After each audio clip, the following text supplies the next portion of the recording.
Good evening, all the respected dignitaries, office bearers of Maha IIP and Raigad IIP, as well as delegates who have logged in for the monthly academic feast. Friends, we all know that there is a famous painting of Mona Lisa in Louvre Museum, Paris, by Leonardo da Vinci. Most of us might have visited that and appreciated. Recently, a 500-year-old mystery was solved. It is not about Mona Lisa's smile, but her skin alterations. In her left side inner eyelid, there is a big bump. Plus, there is some swelling on her left hand also. And this was suggested that she was having hyperlipidemia, a strong risk factor for cardiovascular diseases. And to your surprise, it is known that she died at young age of 37. With the time, there are a lot of discoveries about these factors, and several aspects may contribute to the disease process. So we are going to discuss about this same thing in today's research papers. May I invite young dynamic pediatrician from Panvel, Dr. Shalini Prasad, for further proceedings. Over to Dr. Shalini.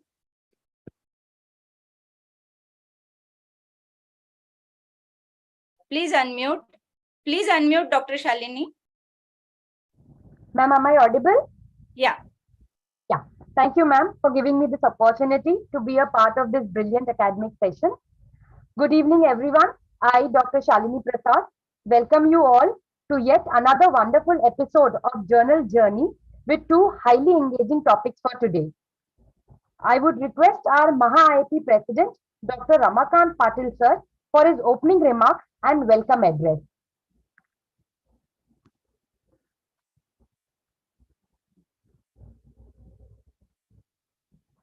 I think he will join later on. You can proceed. Once he joins, then we will again call him. Okay, so we'll move ahead, and I would now like to request our Maha IIP Secretary, Dr. Amol Pawar sir, to welcome our today's guest of honor, Dr. Raju Shah sir. Thank you, Shalini ma'am. I welcome all the delegates, all the dignitaries, Team Maha IIP members, Team Raigad IIP members on behalf of Team Maha IIP. Here I am to welcome our mentor, Dr. Raju Shah sir. Sir is guest of honor today. Sir is medical director at Ankur Institute of Child Health, Ahmedabad. He was former professor and head of department at government GCS Medical College, Ahmedabad, and he has held various posts in professional bodies. He was national president of IIP in 2005. He was president of Pediatric Association of SARC from 2005 to 2008. He was chairman of Committee of Immunization from 2005 to 6.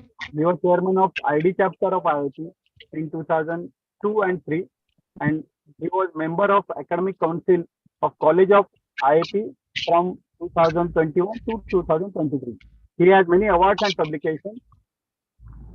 He received Dr. Shantilal Seth Oration Award from IIP in 2015. Also, Dr. Ashok Kapte Oration Award from Surat IIP in 2021.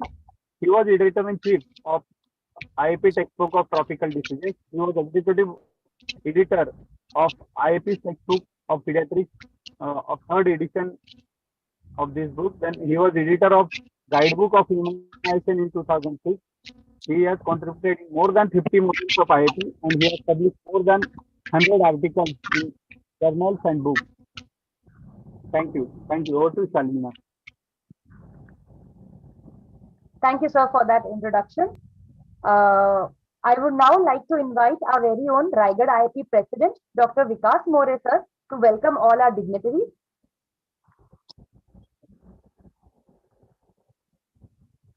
Dr. Vikas More, sir. Okay, proceed. Okay. In that case, I would come back to Dr. Raju Shah, sir, our very chief guest, to say a few words to kickstart our journey for tonight.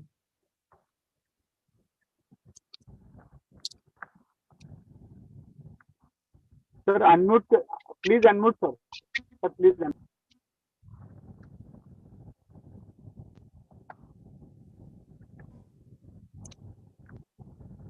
President of Maharashtra IAP, Dr. Patil, Secretary, and my friend Amol, other dignitaries on the dais, two young presenters of today's topics, and dear friends.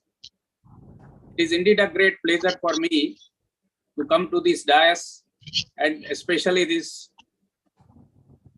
journal journey. As I recollect, when first time this type of sessions was started, I was the guest for the first session also, and it was my pleasure, and I really feel so good that this type of sessions are still continued in IAP. The journals are very important for upgrading our knowledge in different topics and our past and practice issues. It has become very difficult to really read those journals. So by selecting good topics, this is really a good service to all IAP members. So I congratulate the office bearers for continuing this very good type of CME for all those who are interested. Today's topics are really very important because we all know that obesity is going to be a next epidemic in our country.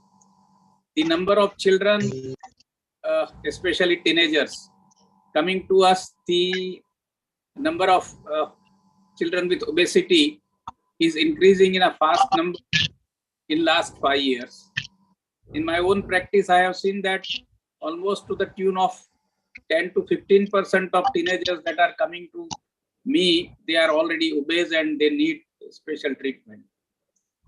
Unfortunately, till today, we have not come out with the protocols of management, not in India, even in Western world. Also, such protocols are not available because this is going to be a very difficult situation. Now we have some important triggers, and one of the trigger we are going to discuss today in today's journal, and probably if we can guide our patients in that direction, we may help them in not gaining further weight or reducing the weight. Second important topic is influenza, and we all know that this year, the epidemic has already started. So many of our children, day in and out, are suffering from influenza. So in spite of very good vaccine available, the use of vaccine is very low. In spite of lots of explaining and counseling to the parents, because of certain issues like every year we have to give the vaccine and remind them in certain important pre-epidemic time, then only it can work, and that is the reason why probably many children are missing it, or some those who have started also in the coming years miss this vaccine. So we need to understand what are the causes, why this hesitancy is there, and why people are forgetting or not taking this vaccine, because this will definitely prevent serious outcomes in many children, especially those who are high-risk children. So both these topics are really very good, and I'm sure this will increase the knowledge and help all the pediatricians in their day-to-day practice. I wish this today's episode all the best, and congratulate the office bearers again for continuing such a good activity. And I would like to thank all of you for calling me as a guest and giving me time to share my views. Thank you so much. Thank you, sir. Me request करते रमाकांत पाटील सरांना की त्यांनी journal journey बद्दल त्यांचे मत व्यक्त करावे. Thank you, Chitra Madam. It's really an honor to have our ex-CIP President Raju Shah sir as guest of honor today for this wonderful journey. And this journey is ever flowing and smoothly, and it is helping us having enlightenment on different topics. And we are really happy that the presenters are choosing the topic very well and relevant. And we have got today to, in addition to have this thing, past president and teacher of teachers, Dr. Raju Shah sir, we have got experts, Dr. Tushar Godbole, who is an young endocrinologist from my own place, that Nashik, and he's having a clear diction and very clear-cut take-home messages. And my friend, National Vice President for 2021, Dr. Jayant Upadhyay. And I will definitely congratulate the team, Journal Journey, under able guidance of Niman Mohanty sir, who time to time guide all the presenters and what are the near take-home messages for practicing pediatrician. What is more important, it should not be only for PGs, but for the practicing pediatricians.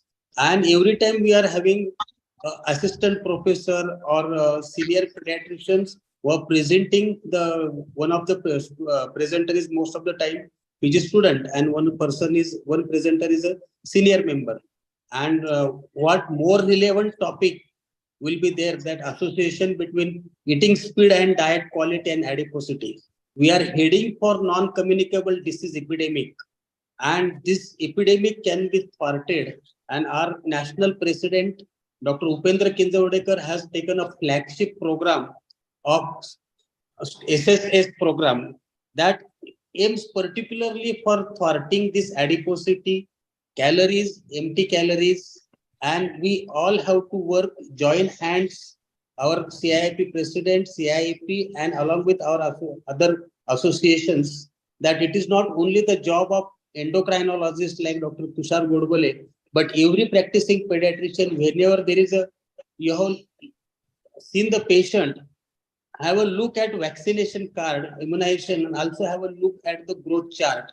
And along with malnutrition, the malnutrition is now more prevalent, and this malnutrition has to be addressed.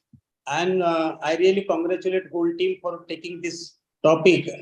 And in what words I can really congratulate the Raigad team, Dr. Chitra Kulkarni madam, for energetically month after month for last 30 to 35 months, they are conducting this journal journey without any break.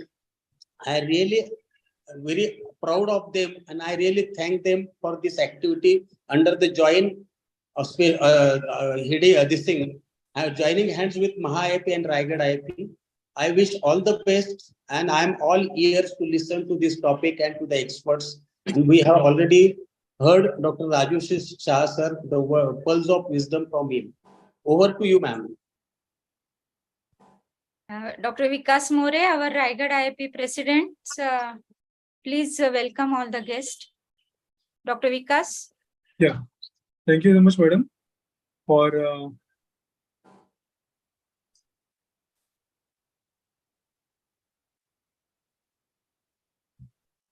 thank you so much, madam, for giving me the opportunity.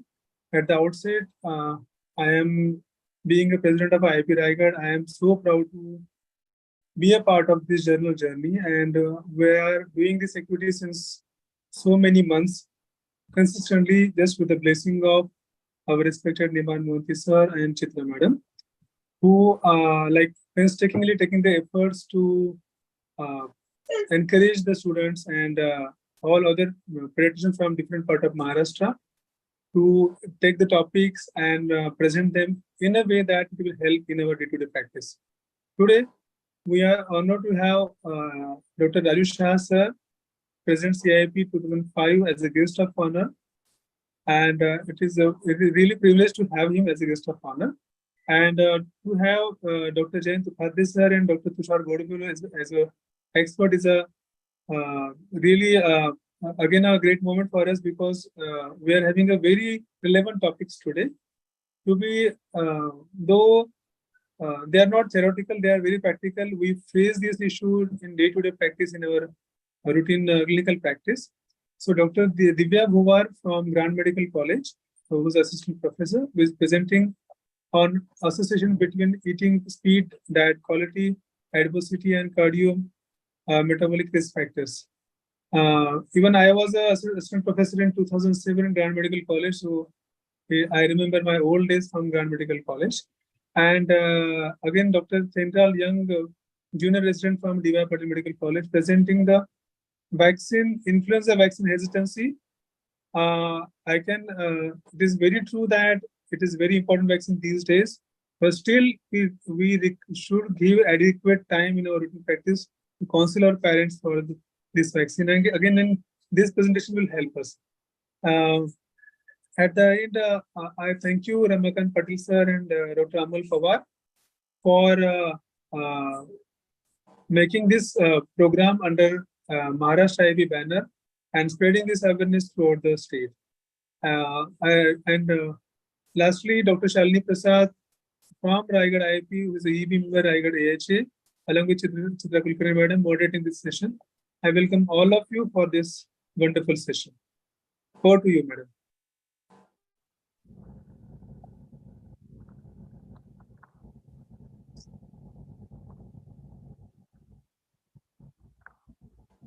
Dr. Thank you. Shalini? Yeah. Thank you, sir, for these kind and encouraging words. I would like to now invite our coordinator, Dr. Jay Bhandarkar, sir, to introduce our first expert, Dr. Tushar Godbole, sir, and our first speaker, Dr. Divya Bhovar, for our first topic of tonight, eating speed and cardiometabolic risk factors in toddlers.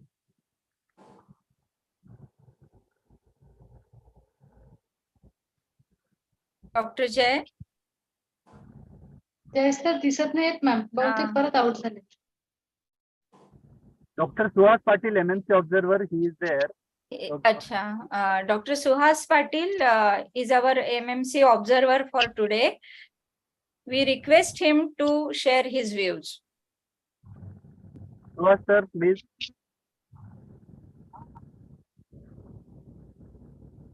Dr. Suhas Patil sir is Deputy Dean and Associate Professor of Department of Pediatrics, MPGIMER Nasik. Over to you, sir. Thank you and welcome all participants. It is very nice initiative. I think we are already ahead of time, so we should start straight away. Thank you. Thank you. Yes, sir. Dr. Tushar, his slide is there, no? Okay, Dr. Divya.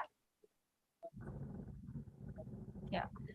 Our first expert is Dr. Tushar Godbole. He is very famous endocrinologist from Nasik and always enthusiastic and ahead in teaching the general pediatricians. Our first speaker is Dr. Divya Bhovar. Dr. Divya, yeah, she is DNB Pediatrics, Lilavati Research Center and assistant professor in Grand Medical College, and she will be talking about how fast the kids are eating and is it related to the cardiometabolic risk factor. Over to you, Dr. Divya. Yeah, thank you so much for the introduction, ma'am. Good evening, everyone. I would first like to thank you for allowing me to give an opportunity and allowing me to share the journal review. I'll begin with my presentation. Yeah.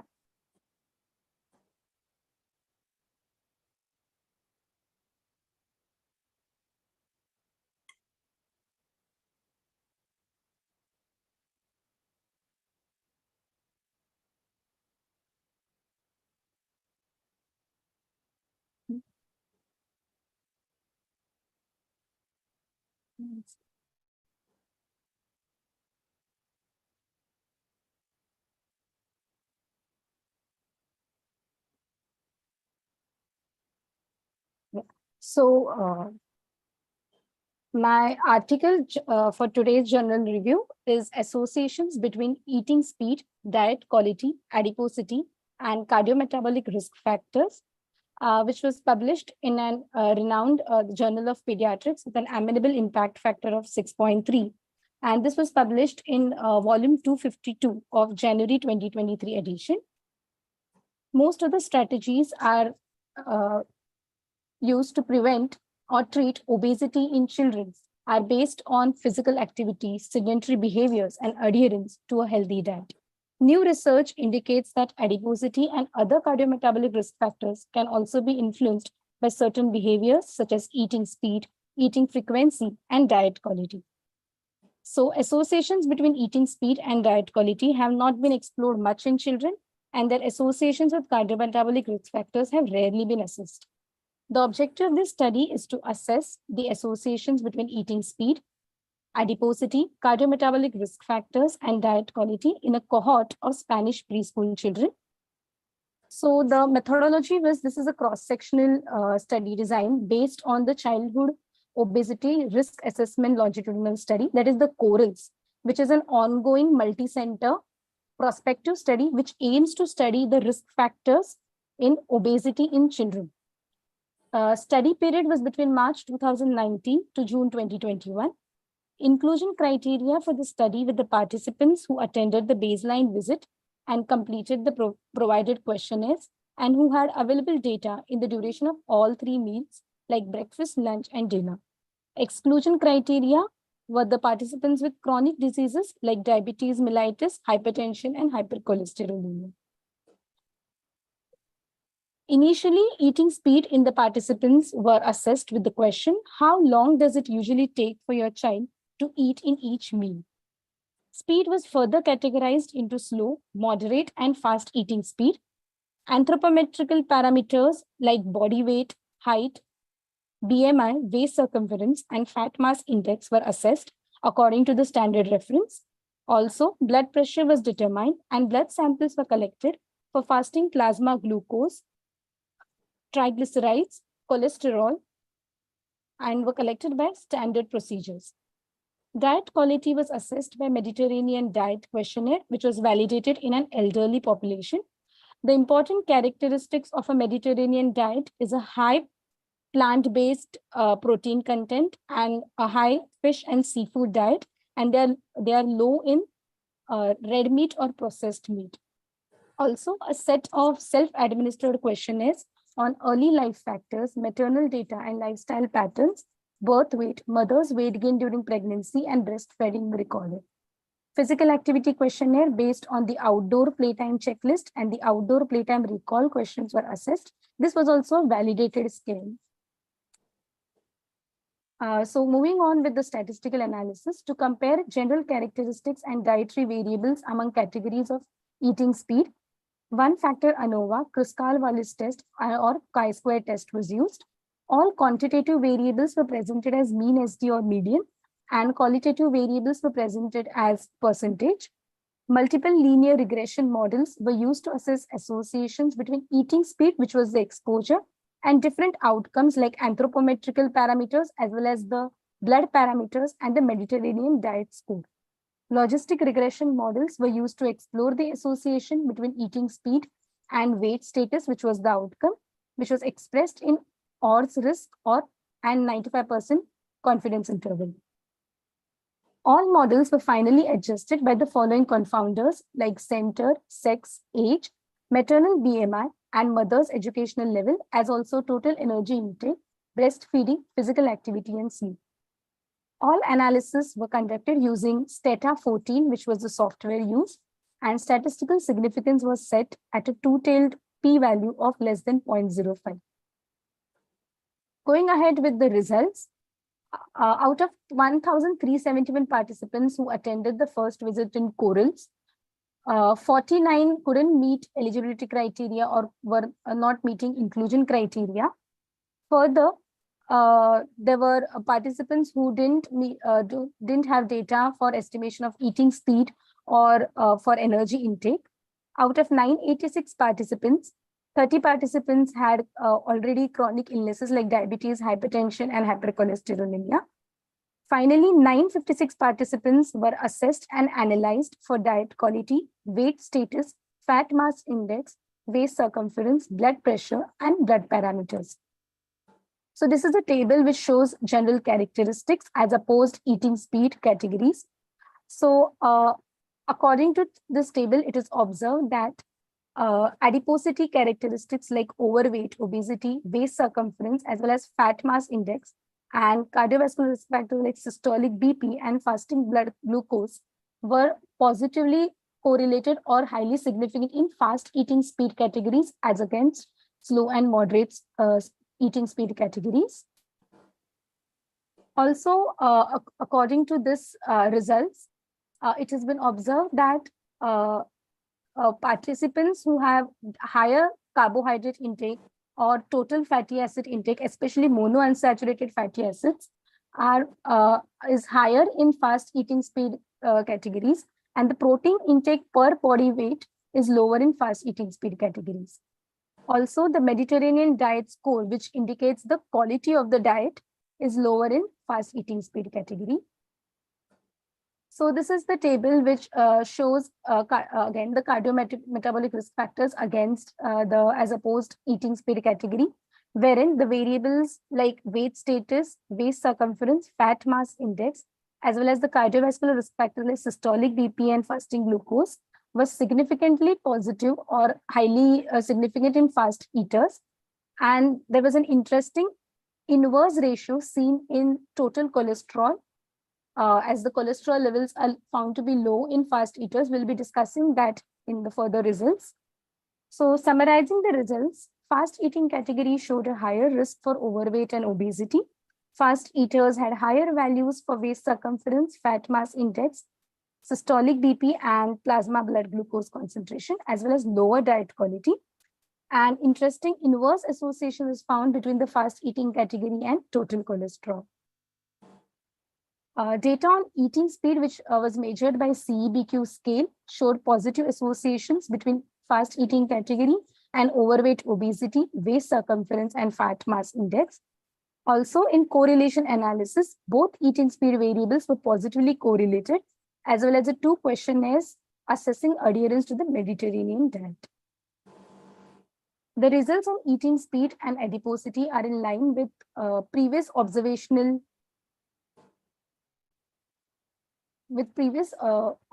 studies, which reported that self-reported fast eating speed is associated with higher weight status and larger waist circumference in adults and Asian children. The association between eating speed and blood pressure has also been explored in Asian adults, which fast eating was associated with higher blood pressure. It has been proposed that slower eating speed might enhance the development of a satiety signal, which could limit the total food intake. So in our understanding to date, no published studies have been explored to find the association between eating speed and fasting plasma glucose in children. Interestingly, an inverse association was observed between eating speed and the adherence to Mediterranean diet. So this result could be explained by the main characteristics of the Mediterranean diet. As we had discussed previously, it has high content of plant-based foods and dietary fibers and fish and seafood, and there is very low content of red meat or processed meat. Also, there was an interesting association between fast eating speed and lower total cholesterol. This may be due to a potential association between lower fat intake and a decrease in total cholesterol and LDL cholesterol. So the limitations of the study.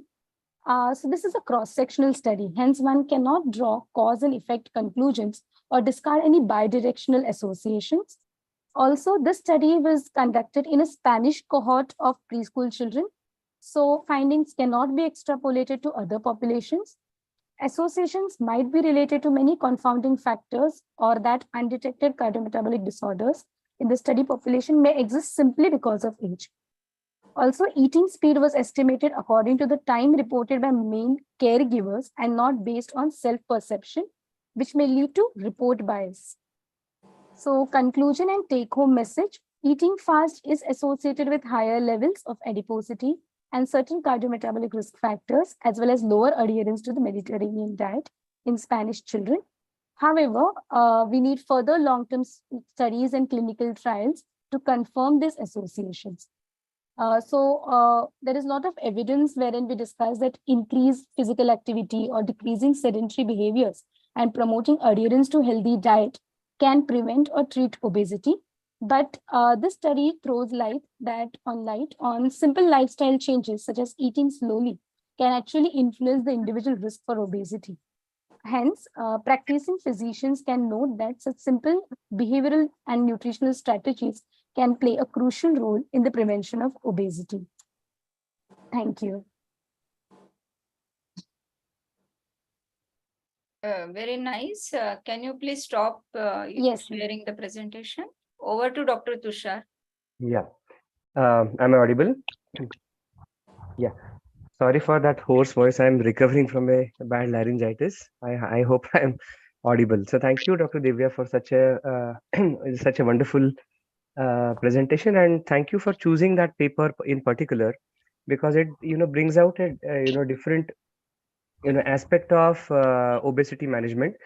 Until now, all of us have been harping upon measuring the BMI, etc., and the comorbidities associated with obesity, but there are hardly any studies who look at the pediatric data on slow versus fast eating. There are a couple of questions for Dr. Divya from my side. You mentioned in your baseline characteristics that Dr. Divya, are you there? Yeah. So in the Yes. baseline characteristics, I remember you mentioning the average age was around 4 to 5 years. Is that correct? Preschool children. 3 to 6 Yeah. years. So the Yeah. average in all those were around 4.6 years, etc. So Yes, sir. do you feel those exclusions that I have mentioned? Do you feel that those numbers of diabetes, hypertension, and hypercholesterolemia exclusions, they are quite high? I mean, it's very, very surprising for me to digest that 6 out of 1,000 children had diabetes, 23 out of 1,000 children had dyslipidemia, and the Yes. average age is 4 years. So True. that's really, really hard to believe. I don't know what is the explanation for that. Do you have any idea about that? So, sir, they have just mentioned that out of 1,366 participants Yeah. which they have chosen, finally there were around 30 participants Yeah. who had already chronic diseases. I understand. So 6 of those had diabetes, 23 of those Yes, sir. has triglyceridemia or dyslipidemia. But the age we are talking about is just 5 years. Yes, So in sir, our but practice, this is we don't something see. which Yeah, we should that's think about. quite, that's quite surprising about this study. And it's quite hard to believe, if we see 1,000 children in our community, and it's a Mhm. cohort being followed. So True. I don't know whether to believe that, number of 6 per 1,000 of diabetes in 5-year-old children. So that surprises me.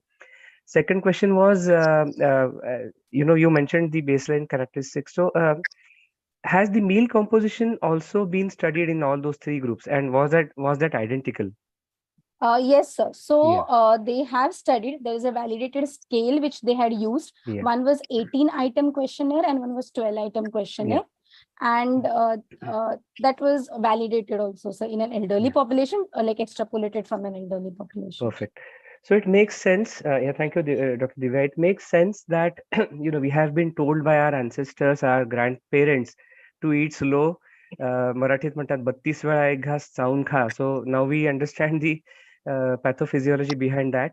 I could read through a couple of papers coming from adult literature where they have shown that fast eaters enjoy the process of eating, whereas the slow eaters enjoy the outcome or the satisfaction post meal. They have also studied the leptin and adiponectin levels, or the ghrelin suppression that happens after a particular meal. So if you eat slow, you are likely to remain full for a longer time, and that has been already established from the adult studies. So this is the first time that a pediatric population has been studied in a meticulous detail. And lastly, to extrapolate this and give a take-home message, that we all know that binge eating and fast eating pushes us towards obesity. We all know that. But here is a role for the parents to make their children eat very slow, and as a part of the culinary skills for the mother or the caretaker, the mothers can make the meal in such a way that the children will take time to eat. So if the food is very very processed, कुकरला 3 शिट्ट्या केलेल्या असतील आणि नुसतंच वरण भात खाणार असतील, so that kind of meal they can just gulp without chewing. So if the food preparation is made in such a way that it is rich in fibers, and if the food composition is made in such a way that they take time to eat, so indirectly it will also help in preventing obesity. So thank you, Dr. Divya. Those were my comments. Thank And you. over to you, Dr. Chitra, madam. Yeah, thank you so much. And Sir, the I have recommendation. got Yes, I sir. have got a query. Yes, sir. Yes. Yeah, could this be a fast eating is more consumption of calories itself? Yeah. Yeah, that one thing. Secondly, what were the standards for this CEBQ? Because this study has got its own limitation. The Mediterranean 18 questionnaire was not followed in this. So, and third thing was this was a cross-sectional study. And was there, because since even if it is mentioned that this is a multicentric study, was there a particular bias? Yeah. And last theoretical question, not for a practicing pediatrician, how do we evaluate impact factor? Because when I was doing my dissertation, this impact factor was not there. And also in impact factor, is there a bias for better known journals? And is there a bias, negative bias towards lesser known journals? And how to evaluate that? Too many questions. First question first is that whether the fast eating causes more consumption of calories. Yeah, I mean, that is absolutely correct, because the process of eating, chewing also releases some amount of hormones, and those hormones give rise to satiety, and it's a kind of feedback not just from the stomach, that's the ghrelin and leptin, but also from your taste centers in your throat, the palate, the tongue, that sends out a signal to your brain that I am getting certain calories, and that calculation of calories starts right from the first morsel that is put in your mouth. So if you eat very fast, your body is not getting enough time to calculate those calories, and you end up eating more. As against you eat slow, your body is able to make those calculations of how many calories are going inside and what proportion of that is actually coming from the carbs. So those calculations will be right if you eat slow. Secondly, the question about the baseline cardiovascular, cardiometabolic, whether those were ruled out, because whatever you have raised, very valid question. What the prevalence mentioned was too skewed to believe. So, were there any the basic baseline cardiometabolic or metabolic factors were ruled out or not? Yeah, I believe it was taken into consideration because it's a part of a ongoing study cohort. So for that study cohort, they always take the healthy population, and if out of this healthy cohort, if 6 out of 1,000 are getting diabetes, then we really have a reason to worry. That 18 question Mediterranean diet question, what is it? Is there an extrapolation for Indian diet questionnaire? Honestly, I have no clue. Maybe Dr. Mohanty may be able to answer. Sir, maybe with inspiration, we will form it. Wonderful.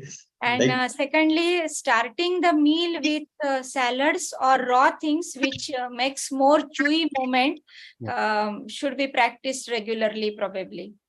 Is there study about this? Not yet, but only in adults it is there.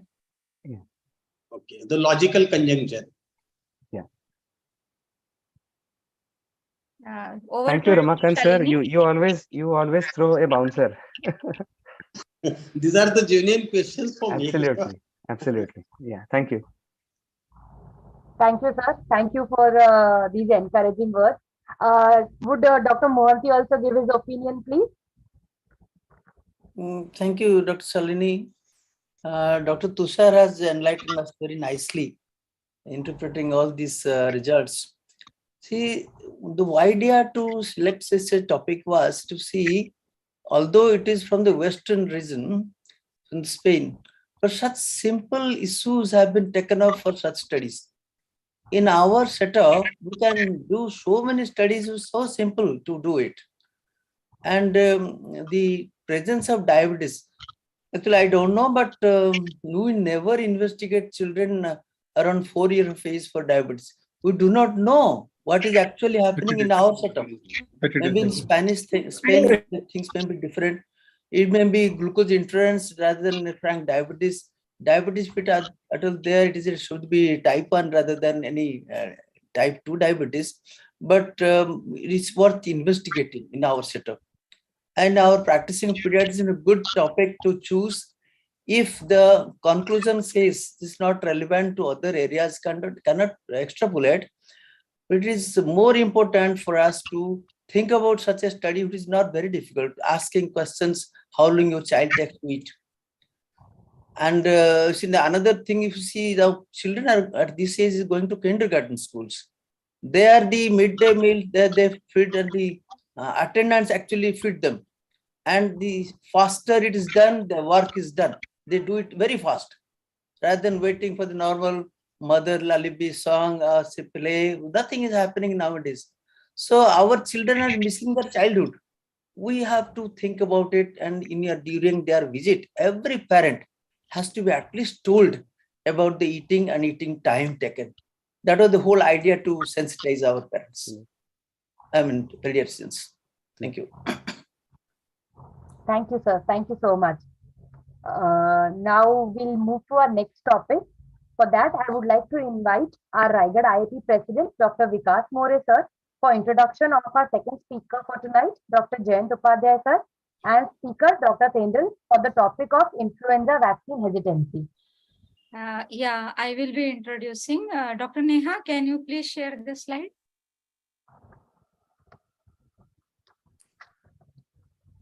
Dr. Jayant Upadhyay is MD, FIAP Fellow, and a very active person in taking various responsibilities in academic front at various positions of Indian Academy of Pediatrics. Recently, he has currently jointly organized IPA, International Pediatric Conference, along with Pedicon 23 at Gujarat. And he has also organized West Zone Pedicon in 2021. He was organizing secretary and chairman of various conferences, and also done modules and TOT for teaching sessions for various subspecialties also. And he is very popular leader among Indian Academy of Pediatrics. Welcome, Dr. Jayant, sir. Now, our second speaker, Dr. Tendral, is a junior pediatric resident in D.Y. Patil Medical College, Kolhapur. Thank you very much. Over to Dr. Tendral. Thank you, ma'am.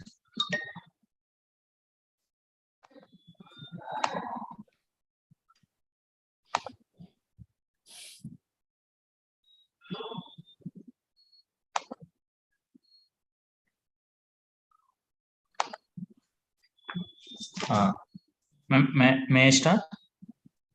Yes, please. Good evening, everyone. My name is Tendral. I am GR2 resident. Okay. My topic is influenza vaccine hesitancy, scope, influencing factor, and strategic interventions. Why I choose the topic means vaccine hesitancy is not a new phenomenon. It was existed since the discovery of the first vaccine. But the influenza vaccine hesitancy is still leading among the other vaccine. Introduction. Influenza vaccine was first developed in 1940s. Initially, it was give protection against influenza A. Later, it was giving protection against A and B. The initial recommendation age was 6 to 2 years. Then later, it increased to 5 years. Then many countries, they're following up to 18 years. But currently, in taking as an Indian setup, we are giving only 5 years. Why the 5 years means? The 5 year children are more prone for getting complication, and their immunity systems are very low. They're the less than 5 years people are increasing the community spread also. That's the only reason. Then the particular characteristic about influenza vaccine is The vaccine is usually given annually. The season is the September and October season. Then the influenza vaccine effectiveness against the systemic symptomatic diseases are lower than the other compared to other vaccines. And there are many false beliefs regarding the influenza vaccines. What are the importance of the study? In children, the vaccine helps to decrease the risk of influenza and possibly influenza-like illnesses, and also it preventing the hospitalization and death in the children. If you take as the efficacy of the vaccine is 50 to 60%. It varies because it depends upon the vaccine strains, age of the patient, and immunity system and prior immunity status. And also, I told before, the vaccination of the school-age children has shown to provide indirect protection to other groups also. Regarding the vaccine coverage, the vaccines are effective in controlling many outbreak of many diseases. If you take it as a vaccine of the respiratory tract infections, their protection is only suboptimal. Then the advisory committee for the vaccination based on the age was 6 months to 5 years. Still in IAP, the 8 years they are giving 2 doses of vaccines. That is 1 month apart. But currently, the less than 5 years is the recommended vaccination in Indian setup. These are the statistical data from the 2020 to 21. The vaccination rate of the younger children are more compared to the older children. The trend for increasing vaccination rate was in the last decade only, but the hesitancy rate is still more on the influenza vaccine compared to other vaccine. But recently, from the 2020 to 21, there is a sharp decline in the vaccination because of the COVID-19 pandemic. But there is a multitude of reasons because of the decline in the vaccination. But there is no any other suggestion of data regarding that. Okay, influenza vaccine hesitancy. They conducted a survey by using 15 parent attitude and child vaccine survey and the vaccine hesitancy scale. Based on the survey, they found out that the low educational level and household income of less than 400% federal poverty level were associated with increases the influenza vaccine hesitancy. And also they found out that the children in the household are being unmarried were associated with increase the vaccine hesitancy. The impact on SARS-CoV-2 pandemic on influenza vaccine. Although there is no clear evidence of that, but based on the statistical data, that there is a sharp decline in the vaccination rate from 21 to 22. So, but data is, we need more data to find out that the reason behind it. What are the factors? The factors that may impact the influenza vaccine. What the parents or community with thinks. What they do they believe the influenza danger or not? We should found. Actually, do they believe the child is at the risk of influenza? Do they have any confidence of the vaccination? Or they are any do they have the confidence of flu vaccine is safe or not? Then familiar approach. Families should support the about the influenza vaccination and the safety. Then we should give the motivation, and we should sort out the practical issues like vaccine availability of the every level should be there. The cost of the vaccine should be reasonable, and the quality of the services, and they should give initiatives. Then we should approach the vaccination. Vaccination, post-vaccination feedbacks. Then preventing the rumors about the vaccination. It helps to increase the vaccination rate and help to reduce the hesitancy. This is about the family. First, the families is the backbone. They should support the support and increases the vaccination rate, and they should think about the influences the dangerous that lead to increases the hospitalization death of the children. So vaccination is effective. These are the influenza vaccination, about the influenza vaccine and their effectiveness. And also some people are think like after the vaccination, my children are getting caught flu. There are so many viral infections that lead to common cold. Influenza is one of them, because if you give vaccine, it's not like you are not getting the diseases. There are the intervention to promote the influenza vaccine. One of the first intervention is use some communication strategies that coming at a motivational intervening and electronic health record system. Based on that, we can improve the strategy. Then intervention to affect the social norm. Example like social media post and campaign that can influence the vaccination. Then also there is a survey conducted, like they paid the money to the social media influencers by promoting the influenza vaccine. The result was so good that there is a positive attitude towards the influenza vaccines. But if you think about the social media post, they come to the lower people, those who don't have the phones and communication, that still they are lacking. This won't goes to the lower social economical status, maybe to the higher social economical status. The problem in the lower social economical status still there. But in India, still the vaccination reminder like Kalkari system is there. They're reminding the patient regarding the vaccination dates. The intervention to address the practical issues. Example like we should found the patients who are less motivated. If you found that particular group, we should improve the strategy like reminding the vaccination date and encouraging the people for vaccination. That like a help of text message with sending some reminders are giving like that. What are the impact factor about this journal? The parent motivation is important for increasing the vaccination coverage. Healthcare professional, particularly doctors, they should encourage their patients, attenders, and we should counsel them regarding the free vaccines are available and the paid vaccine.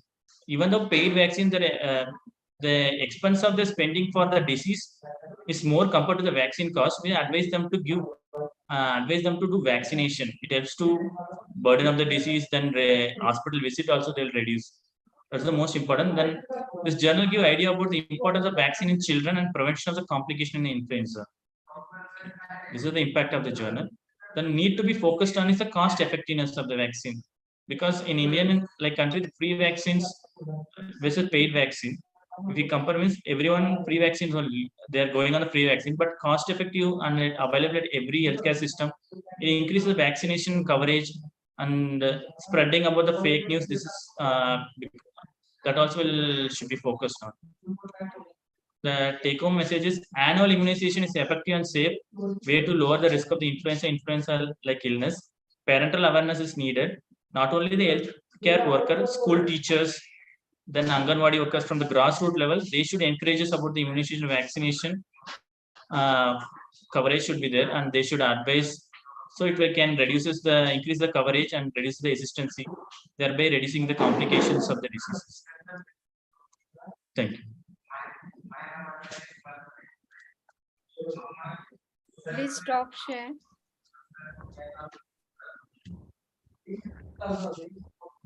Over to Dr. Jayant Upadhyay, sir. Dr. Jayant. Yeah. Am I audible? Am I audible? Yes, sir. Yeah, very nice and lucid presentation by Dr. Kendra.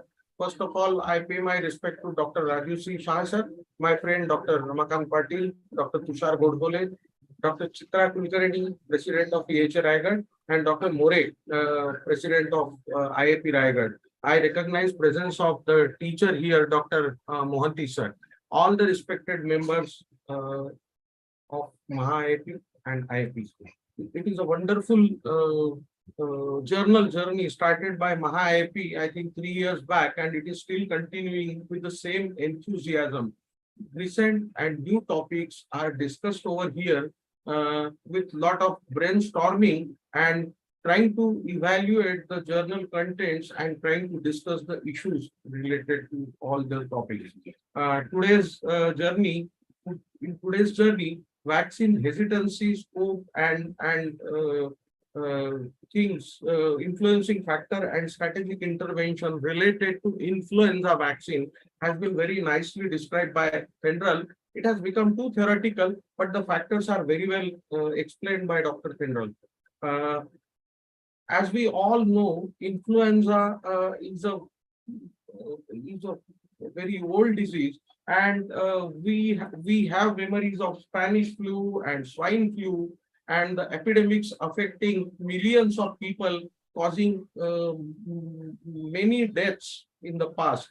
So we don't have to highlight importance of influenza vaccination. The influenza vaccine has evolved over the period. First, it was monovalent, type A only, then it became, we included type B also, then both the zero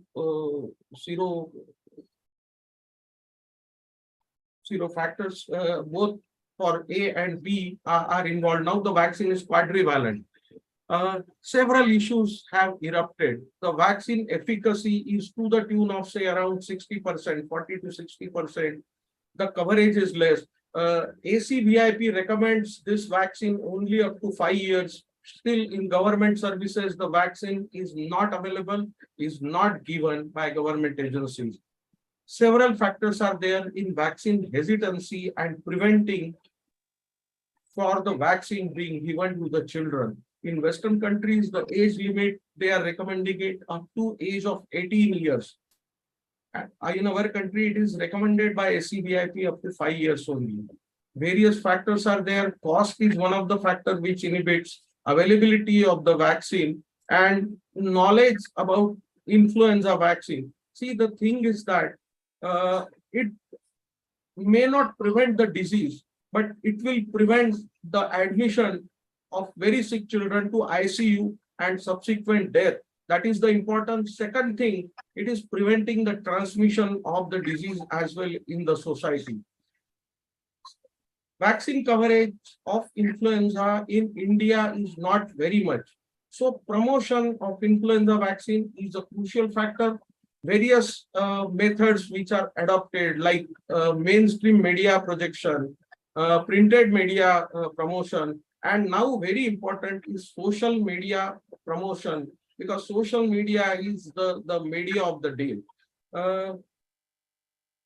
Promoting by the physicians, by the pediatricians, and by all caregivers is very important, so that when we are talking one-to-one to the patient's relatives, we start promoting this vaccine and the vaccine coverage is going to go up.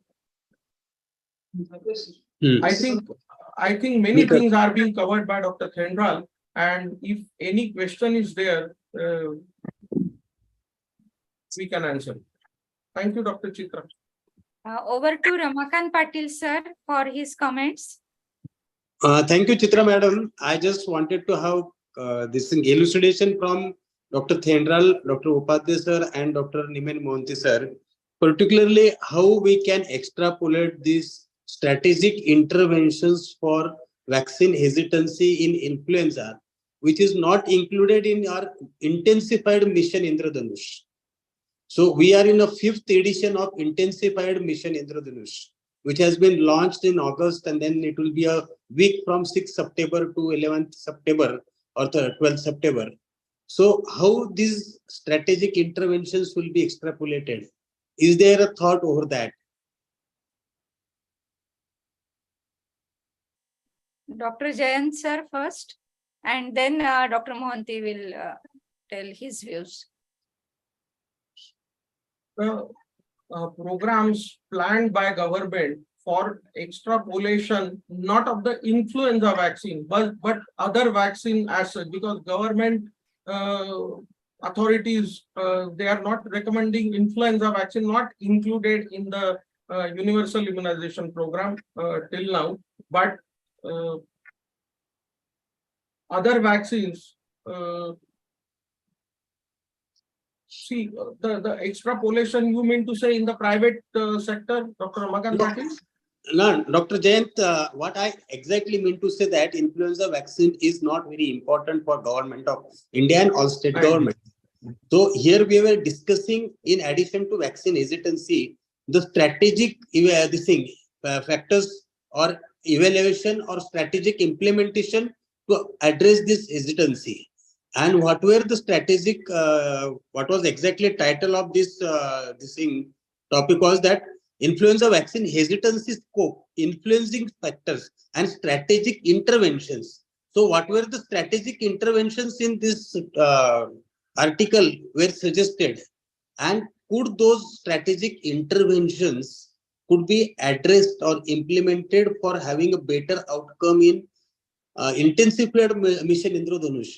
Mission Indradhanush is for the achieving catching those 0-dose children for 12 vaccines. So in some area it will be for only 11, as Japanese encephalitis is given only in 151 districts. So catching up those, and in addition to that, in Maharashtra we particularly are addressing the non-vaccination of the pregnant ladies also, which is not there in all states.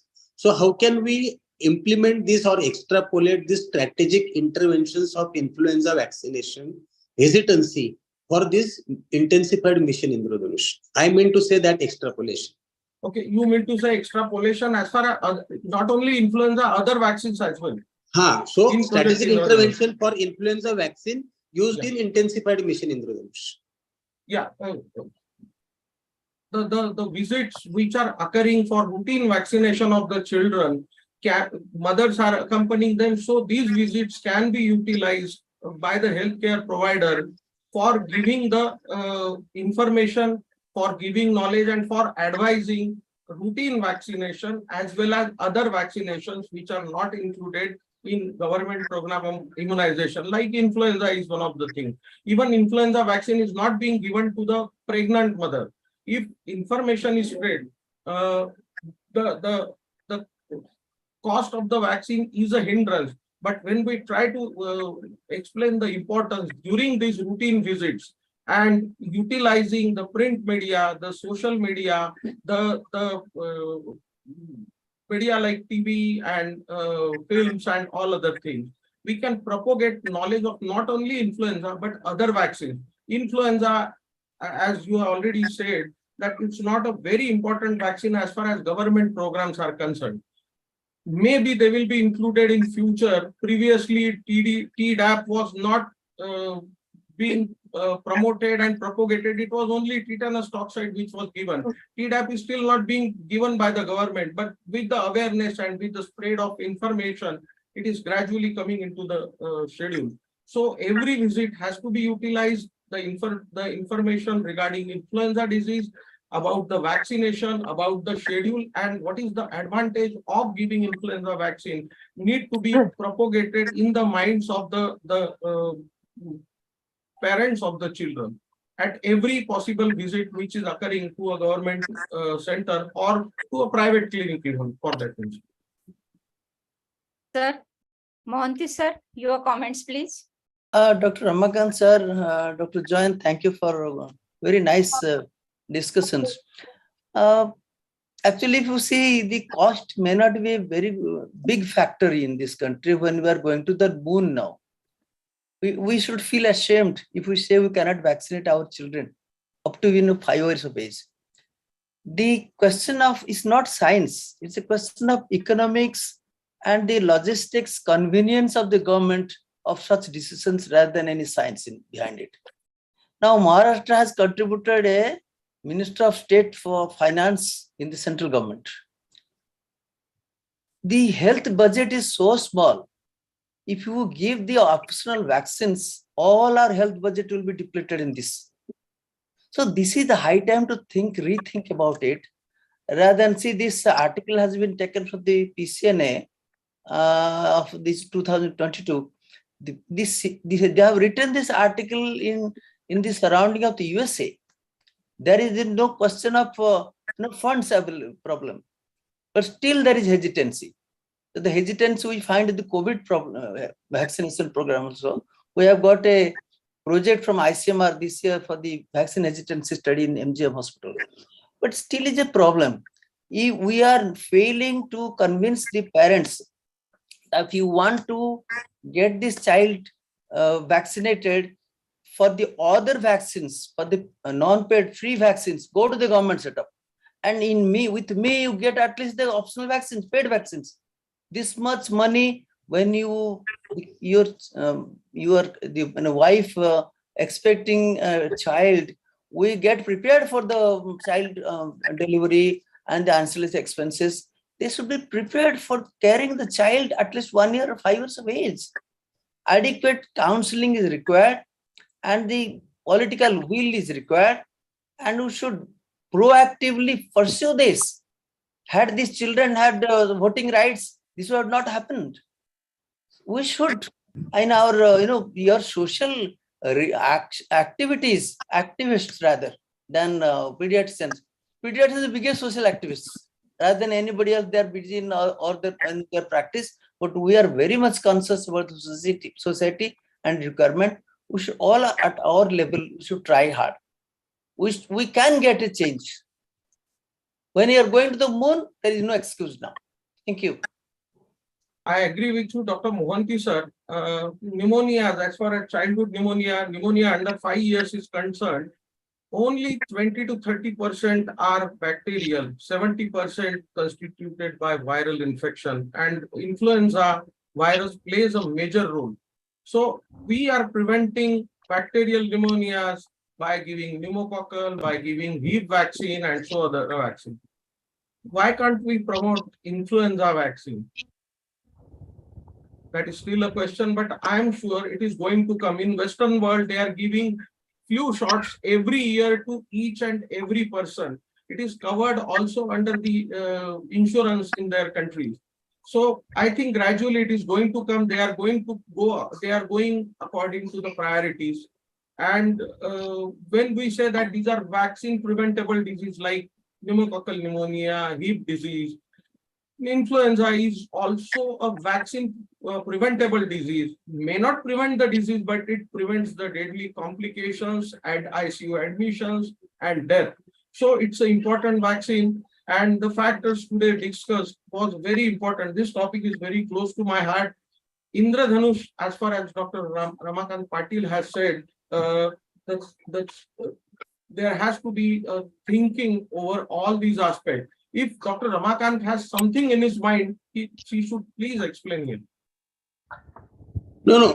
All the things which have been government is taking care of to address the issues of vaccine hesitancy. Some things are beyond the control of even healthcare workers.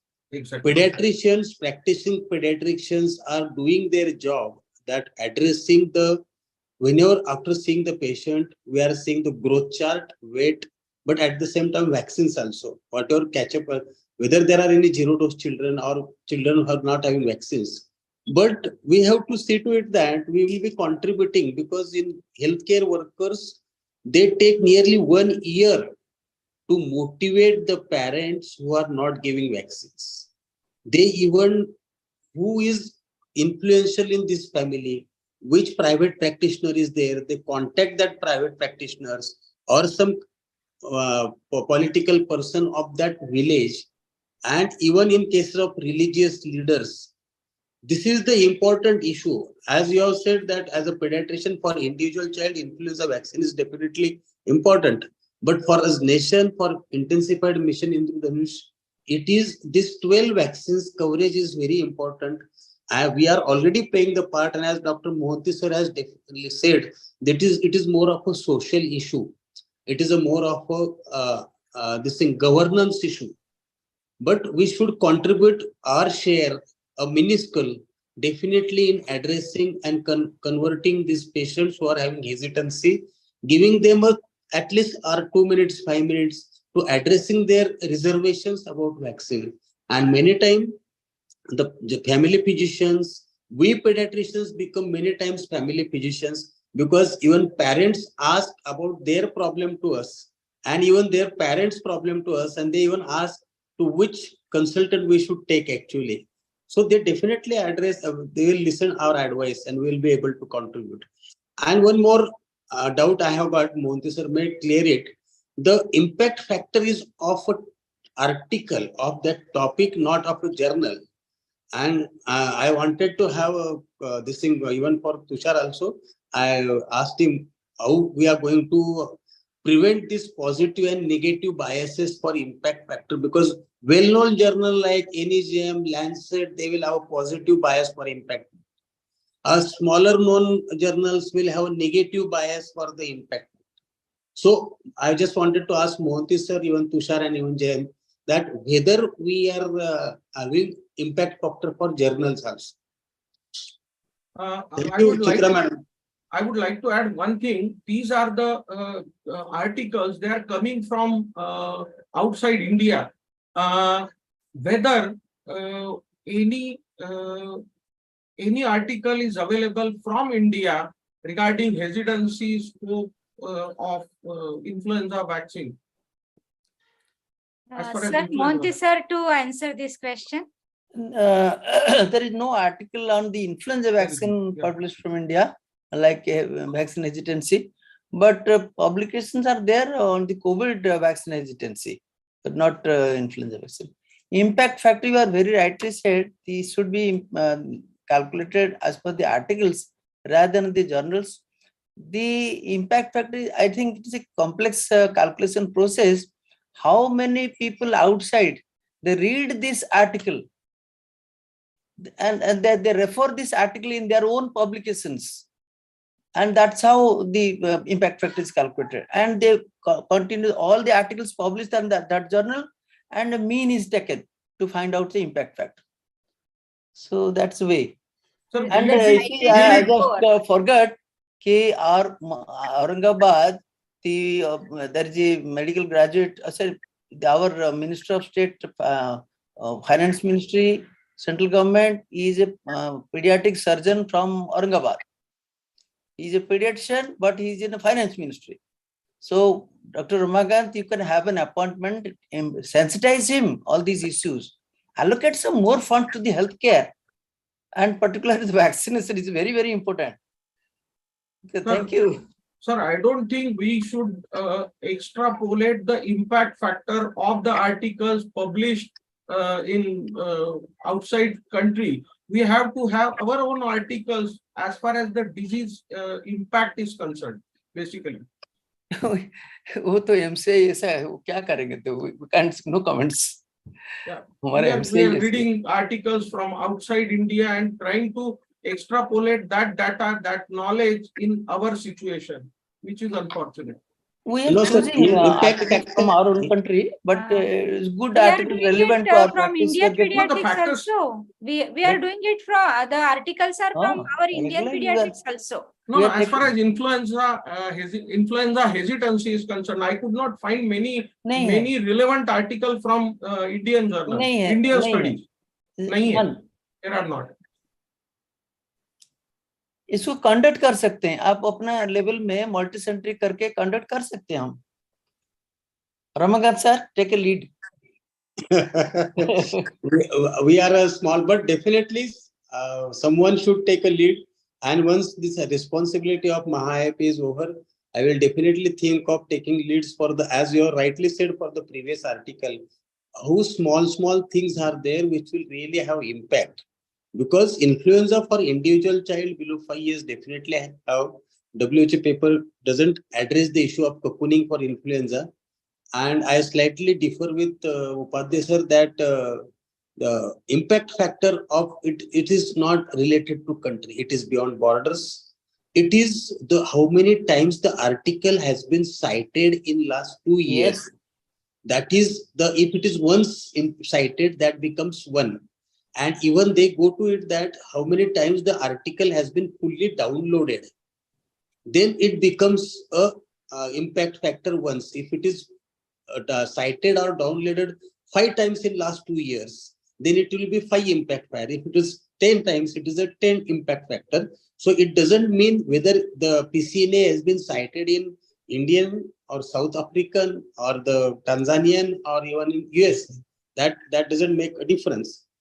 That is one thing, but thank you for suggestion from Dr. Mohanty sir about the taking lead, and we all should take a lead because we lack in documentation. We have got volumes, but we do not have cohorts, longitudinal cohorts and documentation, and some or other time we have to start it. Thank you, sir. It was wonderful listening to you all. Yes, Dr. Jayant Bhandar also contributed to the lively discussion. We are thankful for that. And now we proceed for the question answer session from chat box. Dr. Jay Bhandarkar is requested to share some questions. Dr. Jay, are you there? No, ma'am. Jay sir is not there. Unmute kara. Jay sir. He's there. He's there. I can see him. Yeah. Dr. Jay? Jay sir, not yet, ma'am. How can miss the infectious smile?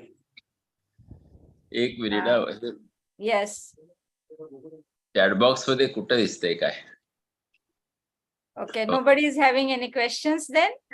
No questions. Not seeing any questions. Okay. Dr. Shalini, proceed for a vote of thanks. All And right. I could see our Raigad IIP Secretary, Dr. Ajay Koli.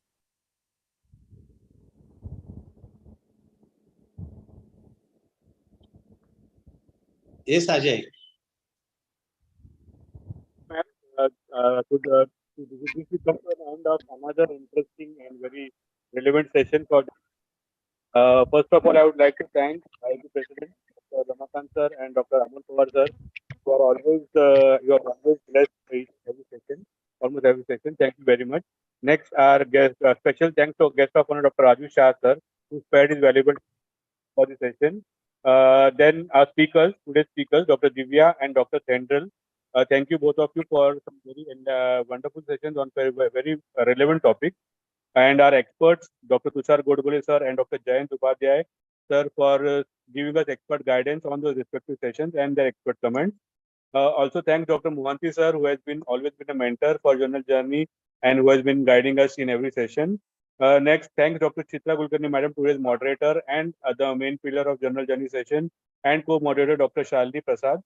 Also, thanks to Dr. Jay Bhandarkar sir, today's coordinator, and special thanks to Dr. Pallavi Dharmadhikari and Dr. Neha Singh for their continuous support for our sessions. Also, last but not the least, thanks to all those who have attended on Zoom as well as on the YouTube link for the Journal Journey. Thank you very much for attending. With this, I think to come to the end of another wonderful session. Good night to all. Take care. Thanks a million to Mohanty sir for spending his lot of time, energy and guidance months after months, and the excellent energy and the thirst for the educational activities and journals. Hats off to you, sir. Take a bow from us. Yes. Thank you. Thank you. It's a pleasure. Thank you, sir. We are felicitating our Neon Mohanty sir on the 6th of September on Teachers Day. 5th September Yes, Teachers Day. 6 सप्टेंबरला आम्ही आमच्या rotary club मध्ये त्यांना फेलिसिट करतोय. Yes. Yes. Yeah, Thank very you. nice. Wonderful Thank session. you very Thank you. much. And the last announcement is that 1st October Journal Journey, we will be having presenter from Government Medical College, Yavatmal. Good night. Good night. Thank you and good night. Thank you.